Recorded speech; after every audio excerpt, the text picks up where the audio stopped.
ശരിക്കും പറയാലോ ഒരു 4-5 പ്രാവശ്യമായി ഇതുപോലെ കടൽ വരും. ഞങ്ങൾ വാടക വീട് മാറാൻ പറയും. ഞങ്ങൾക്ക് ശരിക്കും പറയാലോ ഭയങ്കര ബുദ്ധിമുട്ടാണ്. ശരിക്കും പറയാം സ്കൂളുകളിൽ മാറി കുറച്ച് ദിവസം നിൽക്കുന്നതല്ലാതെ പിന്നെ വീണ്ടും തിരിച്ച് ഞങ്ങൾ ആ കടലിലോട്ട് തന്നെ വരുന്നു.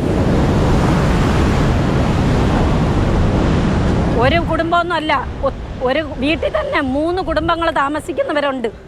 ഇവിടെ പറയുമ്പോൾ ആർക്കും മനസ്സിലാവത്തില്ല ഞങ്ങളുടെ വികാരങ്ങളൊന്നും. തൊഴിലിന് കൂടി പോകാൻ പറ്റാത്ത അവസ്ഥയാണ്. കഴിഞ്ഞ മാസം 16-ാം തീയതി കള്ളക്കടലെന്ന് പറഞ്ഞിട്ട് ഒരു കടൽ വന്ന് അന്ന് രാത്രി ഞങ്ങൾ ഇവിടെയാണ് ഉറങ്ങിയത്.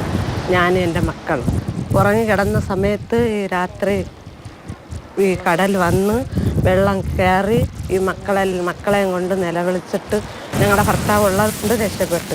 സർക്കാരിൻ്റെ അടുത്തൊന്നല്ല, ഞങ്ങൾ കൊടുക്കാവുന്ന എല്ലാവരുടെ അടുത്തും ഞങ്ങൾ ഇതെല്ലാം പറഞ്ഞിട്ടുണ്ട്. ഞങ്ങൾ ശരിക്കും പറയല്ല, ഞങ്ങളെ ഒരു കാഴ്ചക്കാരായി വയ്ക്കുന്നതല്ലാതെ ഇതുവരെ ഇതിന് ഒരു പ്രതിവിധി ഞങ്ങൾക്ക് വന്നിട്ടില്ല.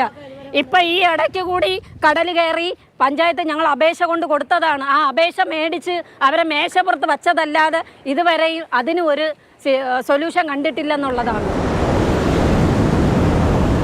കുളിമുട്ട് കൊണ്ടിട്ട് ഞങ്ങളെ ശരിയാക്കി തരും. ഇവിടെ ഈ സ്ഥലത്തിന് ഇടുക്ക് വഴിയെ വന്ന് കയറുന്നു കടൽ. അവിടെ നോക്കി സാധനങ്ങൾ എങ്ങനെ കിടക്കണമെന്ന്. ഞങ്ങൾ ഓരോ രാത്രി ഉറങ്ങുന്നത് കടലിൻ്റെ ഓരോ ശബ്ദം കേട്ട് ഞങ്ങളെ വീടുകളിൽ കുലുങ്ങും. ഒരു മാർഗവും ഞങ്ങൾക്കില്ല മത്സ്യത്തൊഴിലാളികൾക്ക്. ഞങ്ങളെ ശരിക്കും കറിവേപ്പില പോലെ വലിച്ചെറിഞ്ഞിട്ടിരിക്കുകയാണ് ഇവിടെ.